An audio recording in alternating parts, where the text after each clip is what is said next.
On the morning of April 14, 1847, in the deep plantation country of Louisiana, a wealthy man prepared an anniversary gift for his wife. Henri Laval was respected, powerful, and feared. His home was grand, his land endless, and his reputation spotless. But the gift he presented that morning would quietly begin the destruction of everything he owned. The gift was not wrapped in silk or gold. It wore a cotton dress. A 12-year-old girl stood silently in the doorway. Her name was Rose. She had been purchased from a neighboring plantation for $200. To Madame Laval, Rose was simply a new house servant. Young, quiet, well-trained, nothing more. But in the shadows of Bellarmont house, whispers spread quickly. The servants noticed how Henri Laval could not look at the girl for long. How his hands trembled when she passed. How his eyes followed her with something that looked like fear. Because Rose was not just a slave. She was his daughter. This secret lived and rotted inside Bellarmont house for 15 years.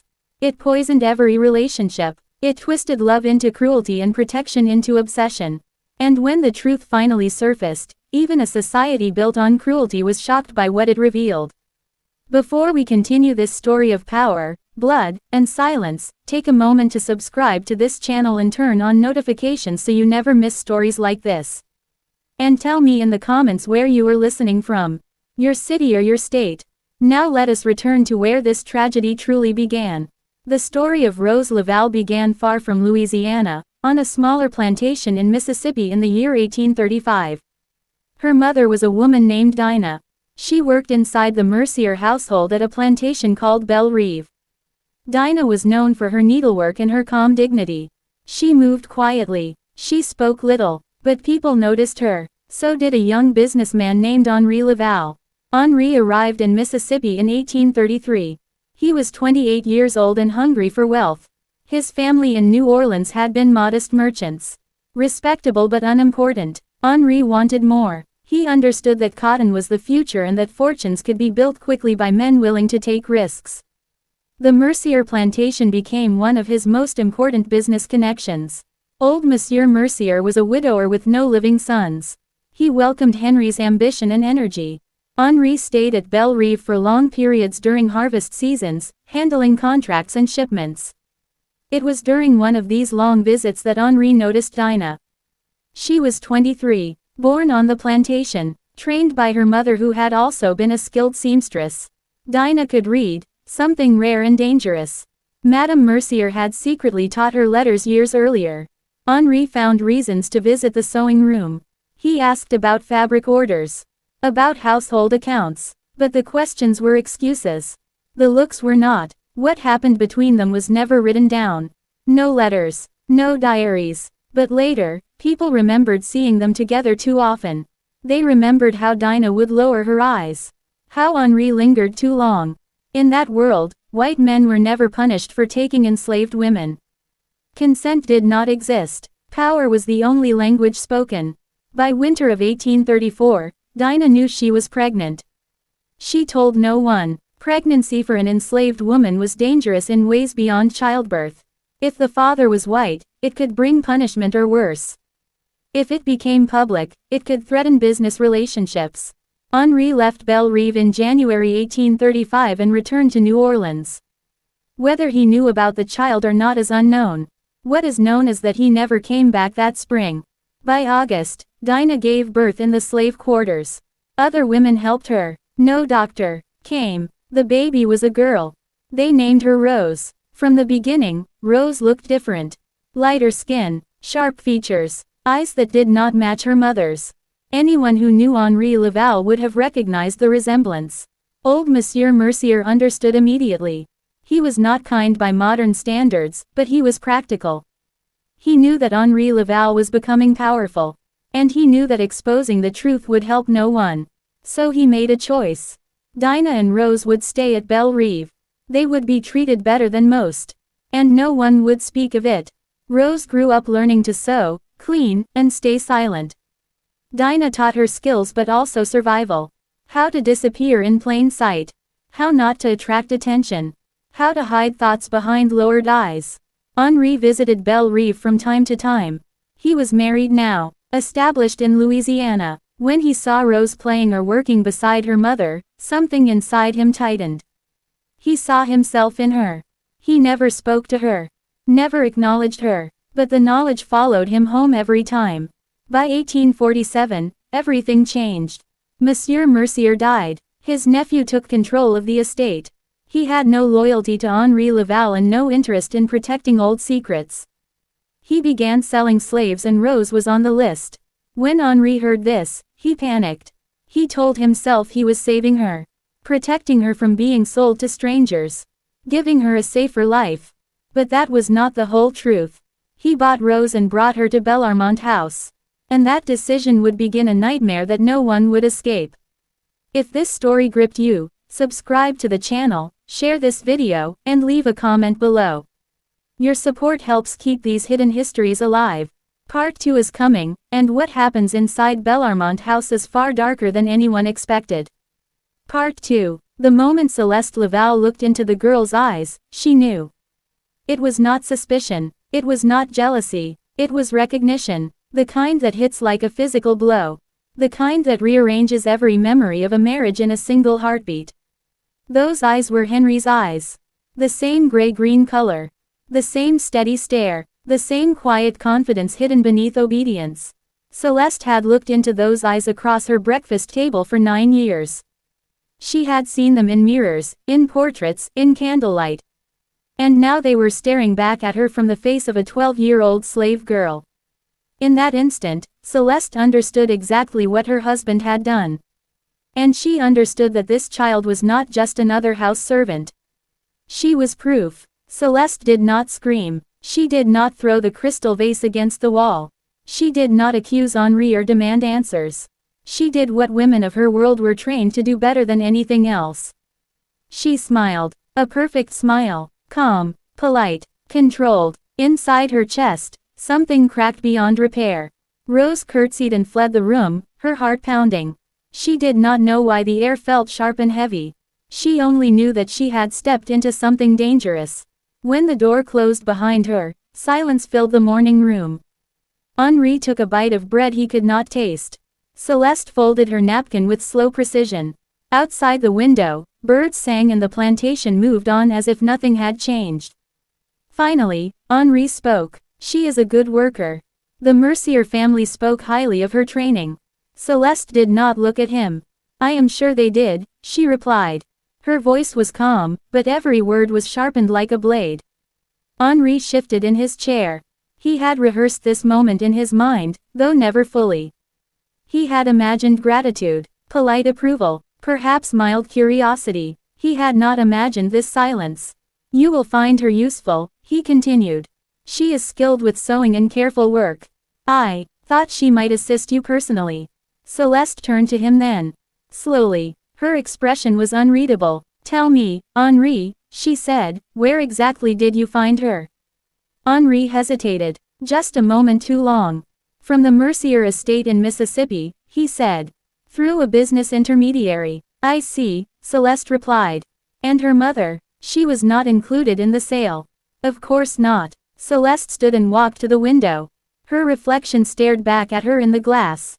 A woman of position, of wealth, of control. And now a woman who knew she had been living a lie. How old is she, Henri? 12. 12, Celeste repeated softly. She turned back to him. And you thought it appropriate to bring her into my household. On our anniversary. Henri opened his mouth, then closed it. There was no answer that would save him. I thought it best, he said finally. Best for whom? For her, he said. Celeste laughed. Once. Quietly. Without humor. How noble of you. She returned to her seat and picked up her teacup. Her hand did not shake. Very well, she said. She will remain. She will work for me. And she will do exactly as she is told. Henri exhaled, relief flooding him. Thank you, he said. Celeste's eyes flicked to his. Do not thank me. That afternoon, Rose was officially placed under Madame Laval's authority. Judith explained her duties in careful detail. Dressing Madame, organizing her wardrobe, mending fine fabrics, standing silently during visits, never speaking unless spoken to. And above all, never forgetting her place. Celeste watched Rose constantly, not openly, not cruelly, but with the cold focus of a woman studying a wound that refused to heal. She noted the girl's posture, her hands, the way she tilted her head when listening. Every movement echoed Henri in ways that made Celeste's stomach tighten. At night, when the house grew quiet, Celeste lay awake replaying moments from her marriage. Henry's frequent trips, his reluctance to discuss his past in Mississippi, his discomfort around certain slaves, all the signs she had ignored, all the lies she had accepted. Meanwhile, Henri convinced himself he had done the right thing. Rose was here, safe, protected, close enough for him to watch over her. But protection has a way of twisting into something else when mixed with guilt and power. He began finding excuses to pass through the rooms where Rose worked. To ask Judith questions that did not matter. To linger too long in doorways. Rose felt his presence like a shadow. She remembered her mother's whispered words on the day they were separated. Words she did not fully understand then but felt now with frightening clarity. Trust no kindness that asks for silence. Judith watched everything. She saw the way Madame Laval's eyes hardened when Rose entered the room. She saw the way Monsieur Laval avoided looking directly at the girl while somehow always knowing where she was. Danger, Judith knew, does not always announce itself with violence. Sometimes it arrives dressed in silken manners. One evening, as Rose brushed Celeste's hair, Madame spoke. "Do you remember your father, Rosé?" The brush froze in Rose's hand. "No, Madame," she said softly. Celeste watched her reflection in the mirror. "You are fortunate," she said. "Fathers have a way of disappointing us." Rose said nothing. That night, Henri stood alone in his study, staring at old business papers he had never destroyed. Names, dates, transactions, proof of a past he could not erase. The walls of Bellarmont House were closing in. And the girl at the center of it all was just beginning to understand that survival here would require more than obedience. It would require silence. If this story is pulling you in, make sure to subscribe to the channel, share this video, and leave a comment below telling me where you are listening from. Your support keeps these forgotten stories alive. Part 3 is coming, and the quiet tension inside Bellarmont House is about to turn into something far more dangerous. Part 3. By the end of that summer, Bellarmont House no longer felt like a home. It felt like a battlefield where no one raised their voice and every smile was a weapon. Celeste Laval moved through the house like a queen who had declared a private war. Her posture was flawless, her voice calm, her manners perfect, but behind her eyes lived something sharp and relentless. And Rose was the target. The girl did not understand it at first. She only knew that Madame's eyes followed her everywhere. Not with anger that could be named. Not with cruelty that could be punished. But with attention that never rested. Every morning began the same way. Rose rose before dawn and waited outside Madame's door. When Celeste called for her, Rose entered quietly and began her duties. Dressing, brushing hair, lacing stays, adjusting fabric. Celeste spoke little. When she did, her words were precise and cutting. "Too slow. That stitch is uneven. You should know better by now." Each correction was delivered softly, calmly, as if Celeste were simply stating facts. But the effect was crushing. Rose learned that perfection was not enough. Nothing she did would ever be right. If she finished quickly, she was careless. If she took her time, she was lazy. If she anticipated Madame's needs, she was presumptuous. If she waited for instruction, she was dull. The rules changed constantly and Rose was always wrong. Henri watched this from a distance. He noticed Rose's shoulders curve inward. The way she flinched when Celeste spoke her name. The way she avoided rooms where he stood. Guilt pressed on him like a physical weight. But Celeste had spoken clearly that night in his study. Rose was her property. His interference would only make things worse. Or so he told himself. Celeste knew exactly how to hurt without leaving marks. She made Rose stand for hours holding gloves or books while she entertained visitors. If Rose shifted her weight, Celeste would glance at her and raise an eyebrow. No words were needed. She assigned tasks designed to fail. Linen mended with thread so fine it broke easily. Silver polished until fingerprints appeared again the moment it was touched. Flowers arranged according to rules that changed daily. When Rose failed, Celeste sighed. I expected better. The other slaves noticed. Judith saw it most clearly. She had lived long enough to recognize cruelty when it wore silk gloves. She tried to help where she could. A piece of bread slipped into Rose's hand. A whispered warning when Madame was in a dark mood. But Judith could do little. Rose belonged to Celeste now. In the quarters, resentment grew. Some whispered that Rose thought she was better than them. Others envied her position in the house. Few understood that house slavery could be more dangerous than the fields. Rose slept lightly. She dreamed of her mother. Of Belle Reve. Of a time when her world had boundaries she understood. Sometimes she dreamed of Madame's smile. Cold, perfect, endless. By autumn, Celeste began her quiet investigation. She never spoke of it openly. She never confronted Henri again. Instead, she gathered truth piece by piece, like a seamstress pulling thread from a hidden hem. Letters were written, visits recalled, conversations remembered, and always, Rose was there.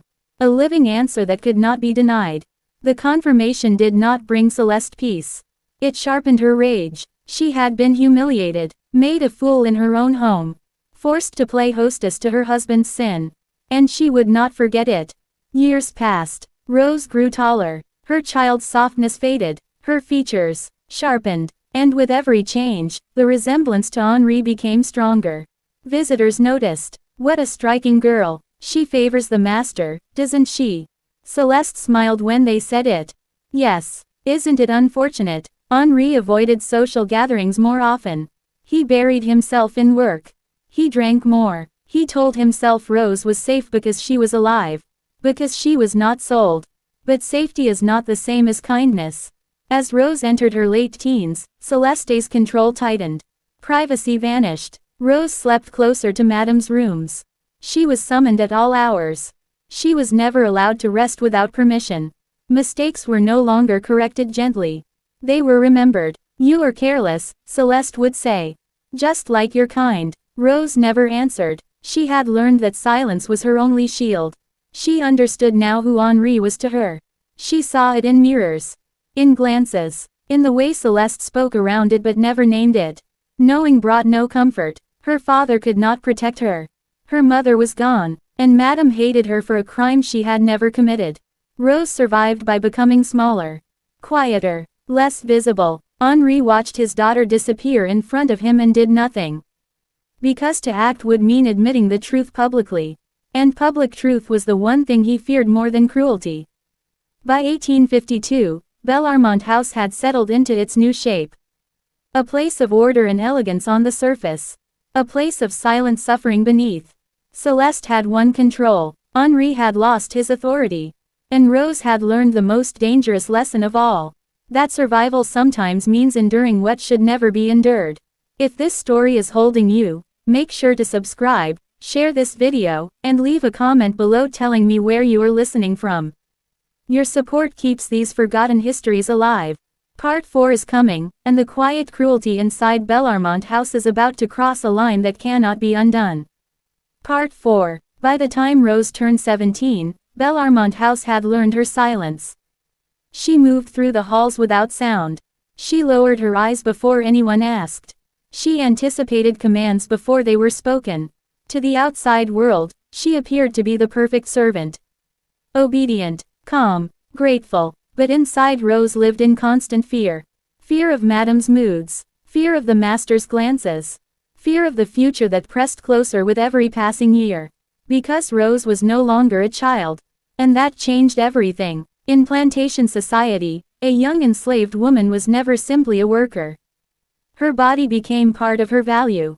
Her presence carried danger, desire, rumor, power. Celeste understood this better than anyone.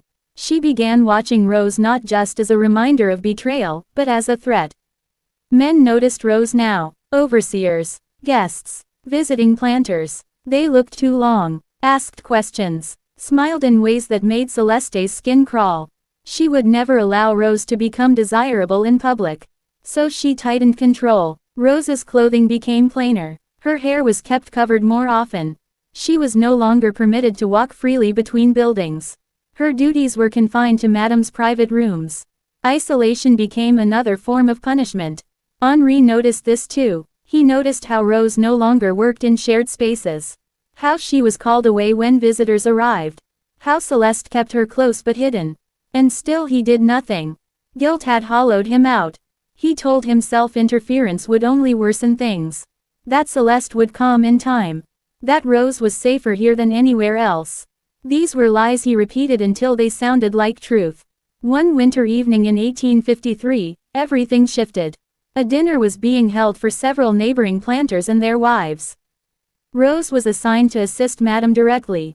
She stood behind Celeste's chair, silent, holding a tray of wine glasses. One of the guests, a man named Thomas Beauchamp, turned and studied her openly. "That girl looks familiar," he said lightly.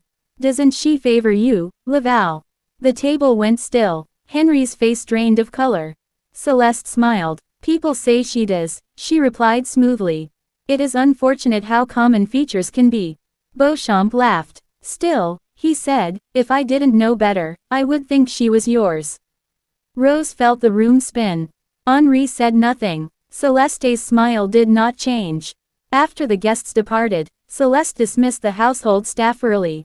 The house fell quiet. Rose was called to Madame's room. "You embarrassed me tonight," Celeste said calmly, sitting at her dressing table. "I did nothing, Madame," Rose whispered. "You existed," Celeste replied. "And that is becoming a problem." Rose stood trembling. From that night on, Celeste's cruelty sharpened. Punishments became more personal, more deliberate. Rose was denied sleep, called repeatedly through the night for meaningless tasks. A glass of water, a shawl that was never used. A candle moved from one side of the room to the other. "You should be grateful," Celeste would say. "Some girls are sent far worse places." Henri heard the footsteps at night. He knew Rose was being summoned again and again. He told himself it was discipline. But deep down, he knew it was vengeance. In the spring of 1854, Henri tried once more to intervene. He found Celeste in the garden and spoke carefully. "You are being hard on the girl," he said. "She has done nothing wrong." Celeste turned slowly. "She has done nothing wrong," she repeated. "Except exist as proof of your sin." She stepped closer. "Do you know what people whisper, Henri? Do you know what it costs me to smile while they look at her and then at you? You made this choice," she said. "And I am the one who must live with it." Henri said nothing. "Then understand this," Celeste continued. "I will not be humiliated again. Not by her. Not by you." She walked away. That summer, Rose became ill. Exhaustion, hunger, the strain of constant fear. Judith tried to help but was pushed away. "Madame says she must work through it," Judith whispered. Rose worked until she collapsed. When she woke, she was in the small room off Madame's chamber. Celeste sat beside the bed. "You are delicate," Celeste said softly. "Too delicate for this world." Rose closed her eyes. From that moment, Rose understood something clearly. Celeste did not want her gone. Celeste wanted her broken. Years of silence had trained Rose to endure. But endurance has limits. By 1856, Rose was a young woman trapped in a cage of politeness and power. She had learned every rule of survival except one: how to escape. Henri watched his daughter fade and felt the walls closing in. His wealth could not save him. His reputation could not protect her. And Celeste had only begun. If this story is gripping you, subscribe to the channel, share this video, and leave a comment below telling me where you are listening from. Your support keeps these forgotten stories alive. Part 5 is coming, and what happens next will push Bellarmont House toward a point of no return. Part 5. The heat of the Louisiana summer pressed against the walls of Bellarmont House, but it could not match the tension that simmered inside. The halls, the galleries, the polished floors, they all carried a quiet threat, a sense that at any moment, something could shatter. And that something was Rose Laval. By 1856, Rose was no longer a frightened child. She was a young woman, aware of the power she could never claim, the secrets she must keep, and the danger that lurked in every glance. She moved through the house like a shadow, seen by everyone but truly known by no one. Celeste Laval watched her constantly. not with the faint curiosity of a mistress supervising her housemaid. She watched with calculation, patience, and a cold, unrelenting obsession. Each morning, each task, each small misstep was recorded in her mind, stored for later. One morning, Rose was assigned to clean the windows of the gallery. The task was simple enough, but Madame changed her instructions mid-task, insisting the panes be polished again until they gleamed perfectly, without a single smudge. Rose worked quietly, her hands raw from the soap and cloth, her arms trembling. Celeste entered the room and walked slowly behind her. "Do you see, Rose, how even your smallest error becomes so obvious?" she said softly. "Every flaw is magnified. You must learn," she continued, "to live entirely under my scrutiny. That is your only hope." Rose's heart raced. She had long ago learned to obey without question. But obedience could not shield her from the invisible torment of Madame's attention. Henri watched from the study window. He wanted to intervene, to step in and stop the humiliation. But he knew it would only worsen matters. Celeste had declared Rose her property. His daughter. A reminder of a past he could never undo. His interference would be seen as weakness, and the consequences for Rose would be far worse. Even so, guilt clawed at him. Each day, he felt it grow heavier. Each night, he lay awake listening to the soft footsteps echoing through the hall, wondering if she had eaten enough, if she was hurt, if she had cried herself to sleep. That summer, the house began to feel smaller. The weight of secrets, lies, and control pressed on every corner. The servants spoke in whispers. They watched Rose and Celeste, and they understood. They understood that Rose occupied a dangerous position, protected by her father, yet utterly vulnerable to her mother's wrath. Judith, ever watchful, tried to provide comfort in the smallest ways. A soft pillow where Rose slept. A cup of water when she returned from impossible tasks. A whispered warning: do not draw attention. Keep your head down. But Judith could not stop what was coming. One evening, Celeste summoned Rose to her chamber. She was unusually quiet, her dark eyes sharper than usual. "Sit," she said, pointing to a chair near the fire. Rose obeyed immediately, sitting as straight as possible, her hands folded in her lap. "I have been thinking," Celeste began. "You are growing, Rose. No longer the small child who first arrived. You are strong, intelligent, observant, and that terrifies me." Rose looked down. She understood that these were not compliments. They were threats wrapped in polite language. "I cannot allow you to become more than what you are," Celeste continued. "You must remember your place. Always. You must live in a world that belongs to me. Every glance, every gesture, every thought must be shaped by my rules." Rose's chest tightened. She had long understood obedience, silence, and invisibility, but Celeste's words made it clear there was no end to her control. She was trapped not by chains, but by the fear of Madame's ever-present scrutiny. That night, Rose lay awake in her small room off Madame's chamber. She thought of her mother, Dinah, and of the brief moments before they were separated years ago. What had her mother whispered to her in that final embrace? Warnings, instructions, words of love. Now she understood their meaning more clearly than ever. Trust no kindness. Obey without hope. Survive without visibility. The weeks passed, and the cruelty became ritualized. Every task, every interaction was an examination. If she folded a handkerchief the wrong way, if she polished silver imperfectly, if she even blinked at the wrong time, Celeste noticed. And her reminders were subtle but constant: words, gestures, expressions that communicated power and absolute control. Henri tried once again to intervene. One morning, he found Rose tending the garden paths, scrubbing the stones to a shine. Her hands were blistered, her face pale. She looked at him briefly, and he saw exhaustion written in every line. "She is tired," he said gently.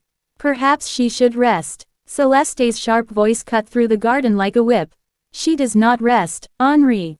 She works. And she will continue to work until she learns that the world does not bend for anyone, not even for children." Henri's face flushed with helplessness. He wanted to speak, to argue, to claim his daughter's safety. But he knew it was impossible. Celeste's control was absolute. The moment he challenged her, she would find a way to punish Rose even more. And so he stayed silent. That night, Rose lay awake, thinking. The house was quiet. The moonlight fell across the floor. She remembered Judith's words, her mother's whispers, and Henry's helpless eyes. She realized that survival meant more than obedience. It meant knowing when to bend, when to hide, when to endure. And in that understanding, a plan began to form. Not yet fully realized, but slowly, quietly, a thought took root. One day, she would find a way to live beyond the walls of Bellarmont House. One day, she would take control of her own life. But for now, she was trapped. A young woman with no allies, no power, and no protection beyond her own wit. Bellarmont House continued to pulse with the quiet horror of its secrets. Celeste's wrath, Henry's guilt, and the silent, invisible suffering of Rose. The mansion was grand, elegant, beautiful to the outside eye, but within, it was a cage. And cages have a way of breaking eventually. If this story is gripping you, subscribe to the channel, share this video, and leave a comment below telling me where you are listening from. Your support helps preserve these dark and forgotten histories. Part 6 is coming, and the tension inside Bellarmont House is about to explode in ways no one could predict. Part 6. The summer of 1857 brought a heat to Louisiana that pressed against every windowpane and soaked through every stone floor of Bellarmont House. But it was not the sun that made the air heavy. It was the tension, the quiet cruelty, the unspoken horrors that had become the rhythm of life inside the mansion. Rose Laval was now 19. Tall, strong, and painfully aware of the powerlessness that defined her existence. She moved through the grand halls with careful precision. Every gesture measured, every glance calculated, every word considered. Yet, for all her caution, she could feel Madame Celeste's eyes upon her constantly. Celeste had perfected a method of control that left no marks, no outward signs of punishment. But the invisible lash was far more damaging. One wrong movement, one hesitation, one sign of independence, and Rose would feel the weight of her mistress's judgment. The other house servants noticed it too. Some feared her, some pitied her, few understood her place, and fewer still dared speak. Judith remained her only quiet ally, but even Judith had limits. She could not protect Rose from the relentless scrutiny of Celeste Laval. One evening, after the household had retired, Rose was summoned to Madame's room.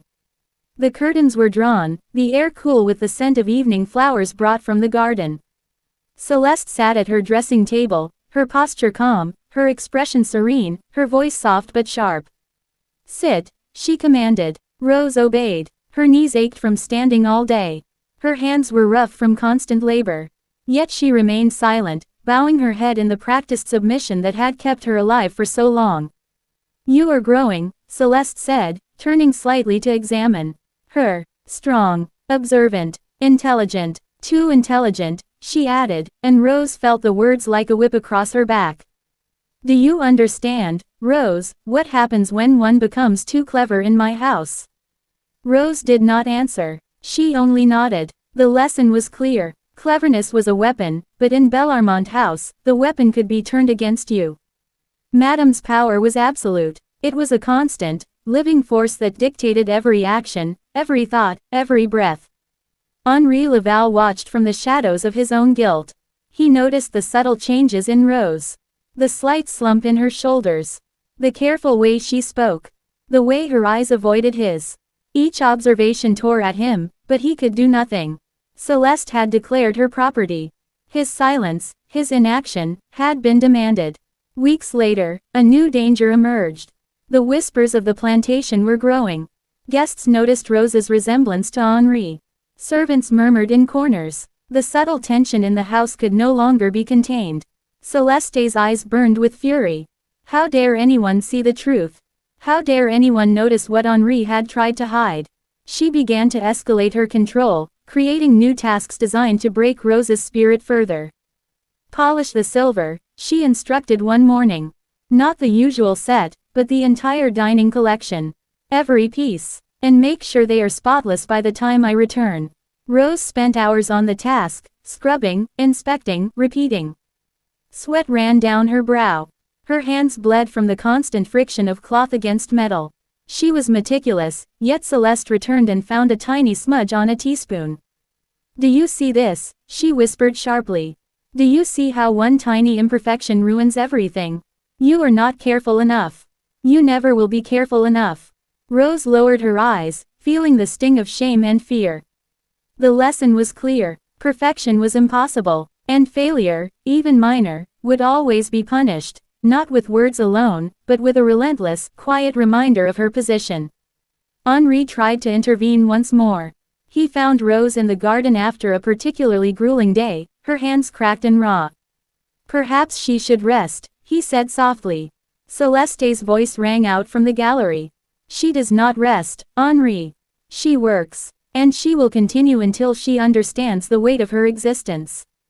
Henri clenched his fists. His daughter, his flesh and blood, forced to endure this relentless torment. And still, he did nothing. His wealth could not protect her. His social position could not shield her. His guilt had become chains. The seasons turned. Rose learned to move invisibly. She understood which rooms to avoid when Madame was in a dark mood, which tasks could be completed quietly, which mistakes were survivable. And yet, the knowledge of her father's identity remained a secret she could not voice. It protected her, but it also made her vulnerable. If anyone learned the truth, she would be at the mercy of both her mother's wrath and society's judgment. In the quiet hours of the night, Rose often thought of escape. Not physical escape, not yet. She lacked resources, allies, and opportunity.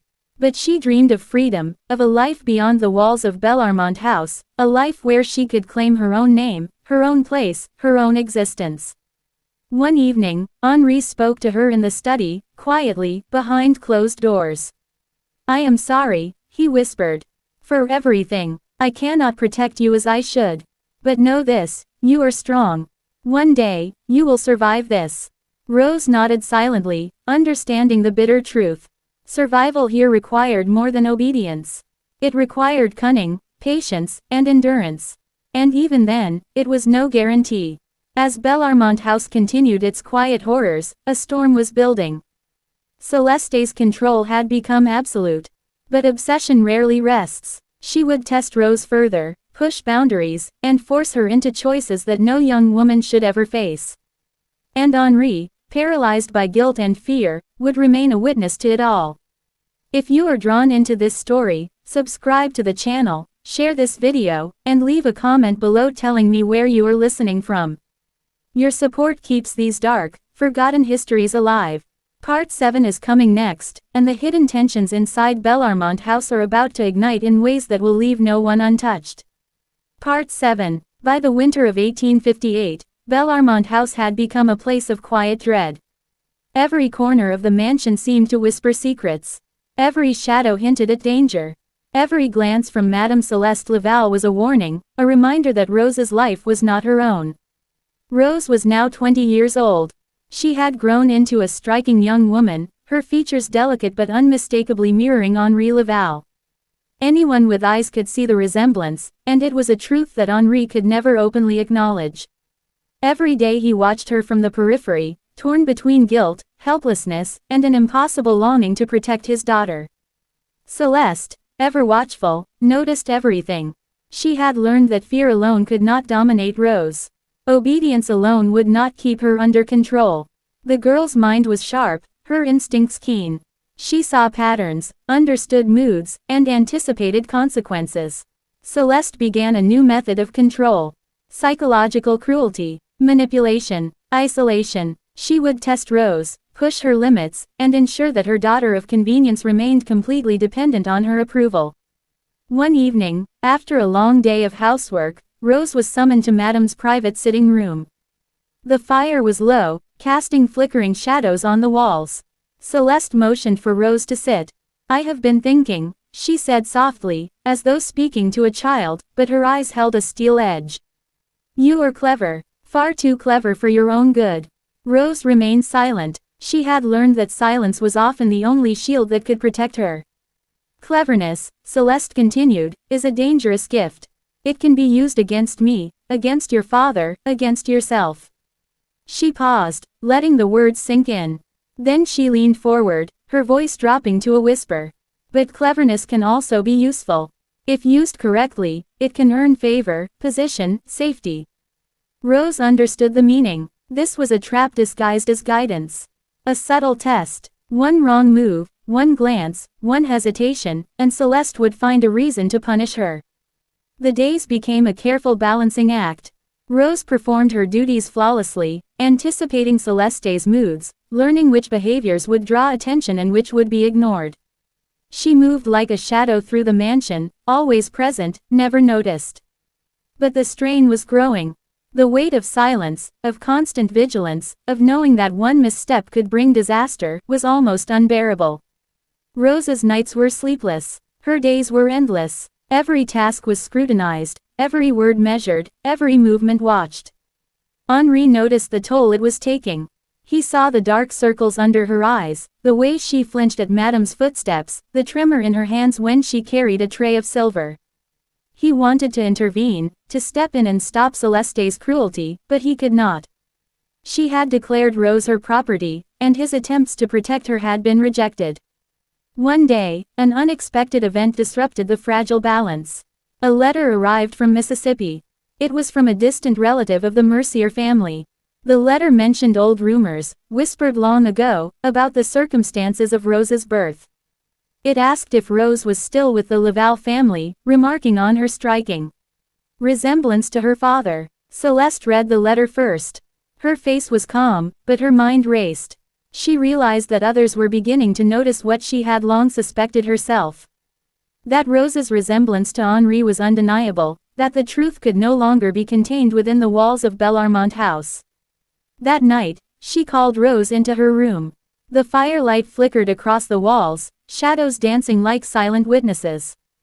"Do you know why you are here?" Rose asked herself silently, standing before Madame.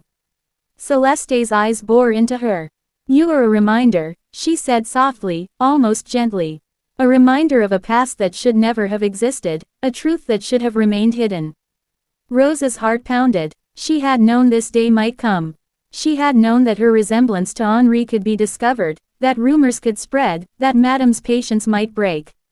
Celeste continued. "And yet," she said, "you are also useful. Useful to me, useful to your father, useful to the household." Rose did not move. She understood the words. They were not kind. They were not a blessing. They were a verdict. Her life, her freedom, her very existence, depended on navigating the delicate balance between usefulness and threat. Over the following months, Celeste's control intensified. She introduced new rules, new tasks, new forms of subtle torment. Rose was required to anticipate needs that were never explained. She was expected to perform impossible tasks perfectly. She was to remain silent, obedient, invisible, all while existing as a constant, living reminder of Henri's past. Henri watched helplessly. He could see the strain, the fear, the toll on his daughter. He knew that she was trapped not by chains alone, but by psychological domination that could crush even the strongest spirit. And yet, even in this darkness, Rose's mind began to plan. She studied patterns, observed weaknesses, calculated possibilities. Survival had taught her patience. Oppression had sharpened her instincts. And the knowledge that she was Henri's daughter gave her a quiet strength. She knew that, one day, she would find a way to escape the prison that Bellarmont House had become. For now, she endured. For now, she obeyed. She existed as Celeste's property, as Henri's secret, as a shadow moving through a house that was both magnificent and cruel. But the cracks were forming. The tension inside Bellarmont House was reaching a breaking point. Secrets that had been buried for years could not remain hidden forever.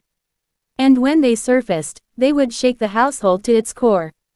If this story is gripping you, subscribe to the channel, share this video, and leave a comment below telling me where you are listening from. Your support ensures that these hidden histories are never forgotten.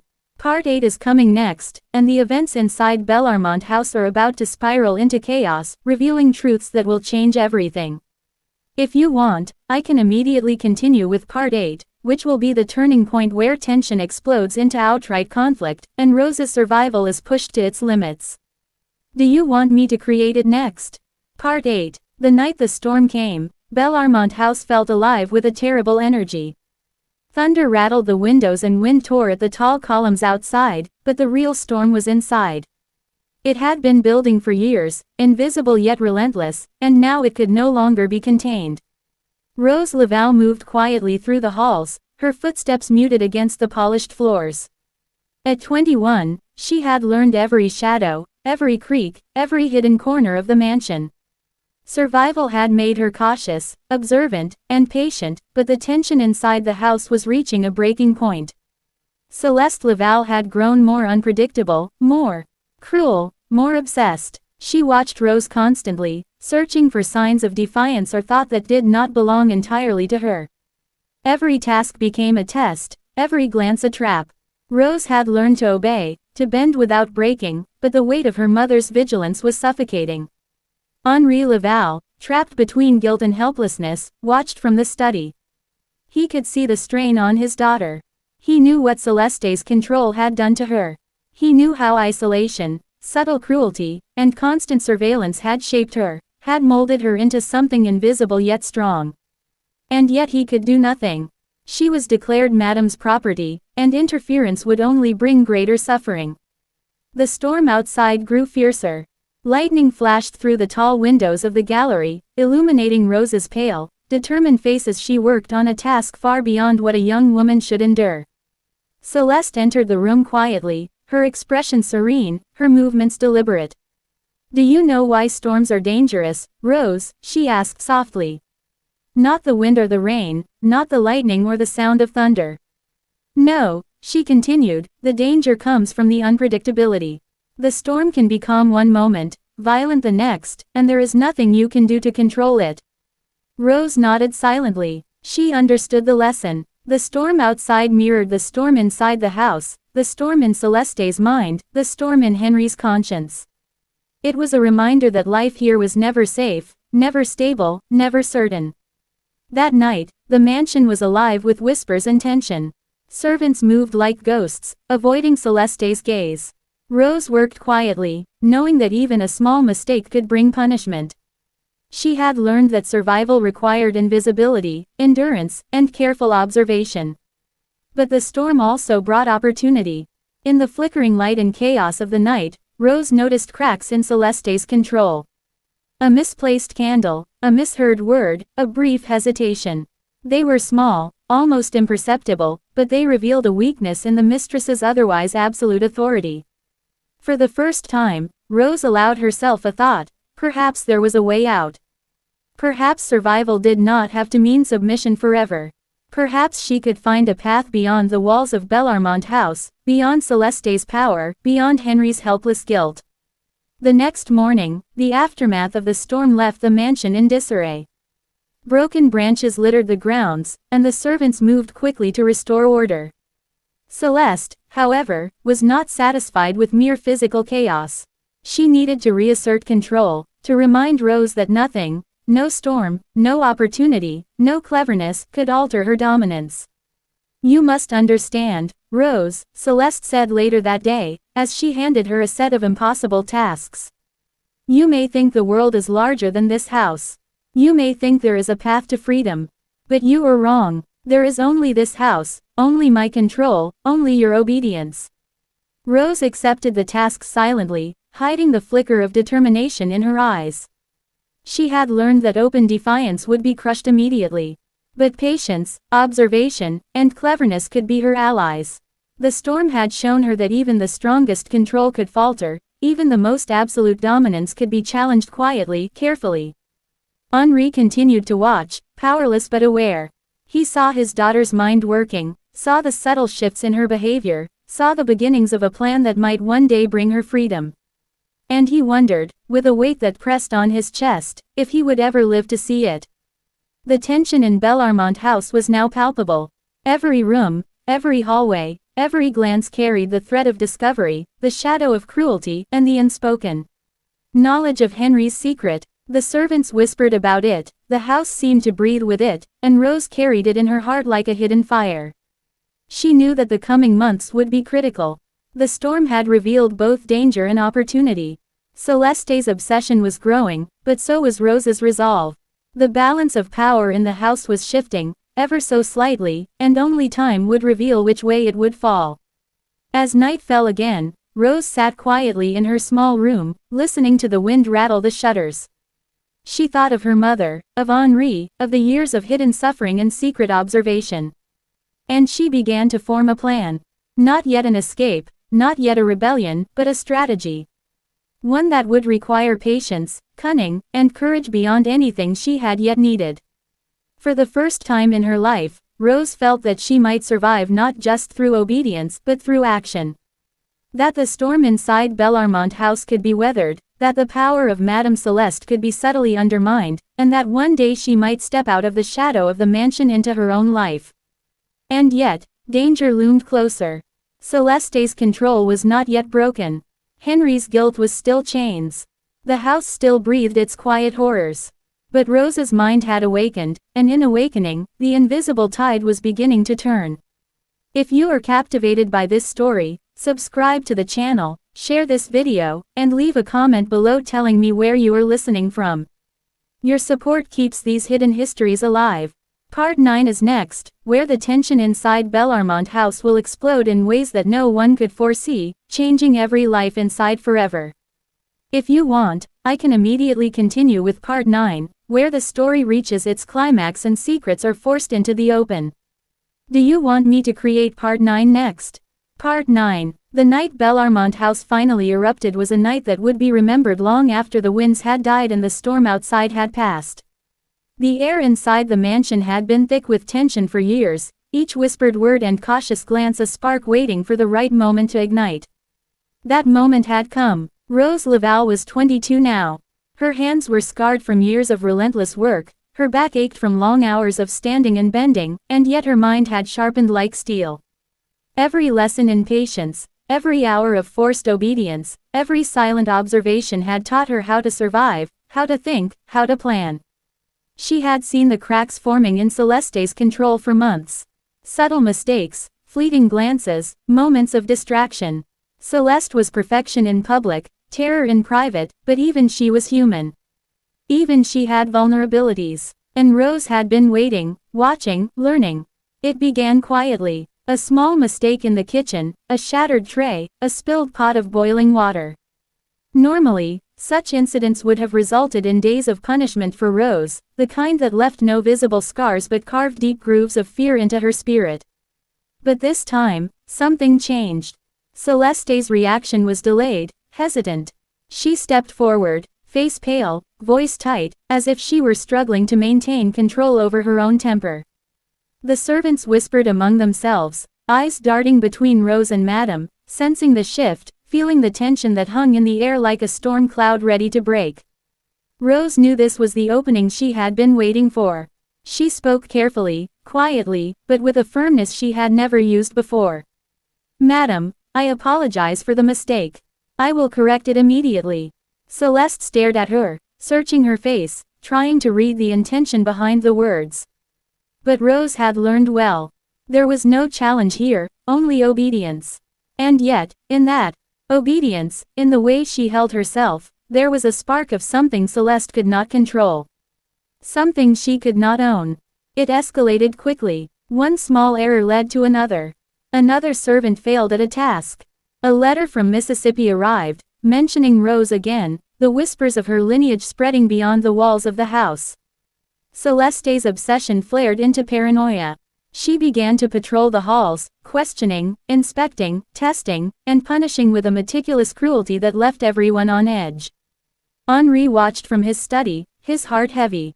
He saw the patterns, the cruelty, the obsession, and yet he remained powerless. He could not intervene, not openly. Celeste had claimed Rose as her property. And Henry's guilt, compounded by years of complicity, had turned into chains that bound him to silence. But Rose was no longer the frightened child she had been when she arrived at Bellarmont House.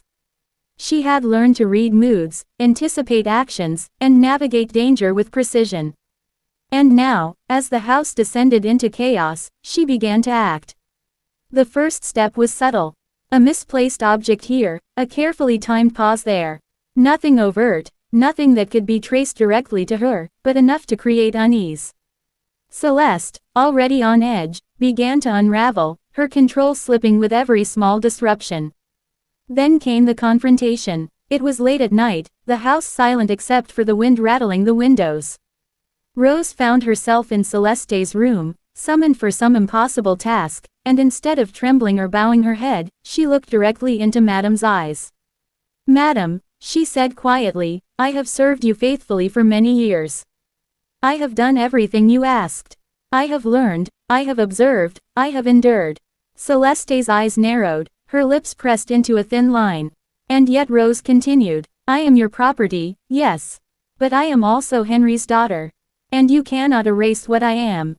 You cannot undo that." The words struck Celeste like a physical blow. She had always known, always suspected, but hearing them, spoken so calmly, so undeniably, sent a wave of rage and fear through her. She lunged, screaming, accusing, demanding obedience. But Rose stood firm, not out of defiance, but out of necessity, of survival, of a growing understanding that fear was no longer enough to contain her. Henri arrived moments later, summoned by the commotion. He found his wife trembling, his daughter standing tall, and the room charged with a power that had been building for years. Words were exchanged, accusations thrown, truths revealed. For the first time, Henri could speak openly, could acknowledge his guilt, could face the consequences of his past. The servants, hidden in the shadows, witnessed the eruption. They had seen fear, cruelty, and control for years, but now they saw something new: defiance, courage, and the undeniable truth that one life, one mind, one spirit could resist even the most calculated oppression. By dawn, the house was changed. Celeste retreated to her private quarters, exhausted, shaken, her perfect control fractured. Henri remained with Rose, holding her hands, speaking words of apology, of love, of protection that he had never dared to say before. But the consequences would not be simple. The power dynamics of Bellarmont House had shifted irrevocably. Secrets that had been buried for decades now hung in the open, threatening reputation, social standing, and safety. The other servants whispered with cautious hope, wondering if the impossible might finally be possible. Rose understood that the battle was not over. Celeste remained powerful, Henry's protection limited, and the world beyond Bellarmont House was full of dangers she could not yet foresee. But for the first time, she had a sense of control, a glimmer of freedom, a recognition that her spirit could not be broken entirely. The eruption of truth had set something in motion that could not be undone. And as the sun rose over the Louisiana fields, casting long shadows across the mansion, Rose knew that the final chapter of Bellarmont House's dark story was approaching. One that would demand courage, cunning, and the strength to face the consequences of years of hidden cruelty. If you are drawn into this story, subscribe to the channel, share this video, and leave a comment below telling me where you are listening from. Your support keeps these forgotten histories alive. Part 10, the final chapter, is coming next, and the shocking conclusion of Bellarmont House will reveal truths that have been buried for decades, forever changing the lives of everyone inside. I can now create Part 10, the final part, with a dramatic and unforgettable conclusion, revealing all secrets and ending the story in a way that will shock the audience. Do you want me to create Part 10 next? Part 10 Final Part. The final night at Bellarmont House arrived like a shadow creeping across the plantation, quiet at first, almost unnoticed, but heavy with inevitability. Every corner of the mansion seemed to hold its breath. Every servant moved cautiously, knowing that the events of this evening could not be undone. Rose Laval, now 23, felt the weight of years pressing down on her shoulders. She had survived childhood cruelty, adolescent isolation, and years of psychological torment under Madame Celeste Laval. But this night would determine everything. It began with a simple, almost mundane request. Celeste summoned Rose to the morning room.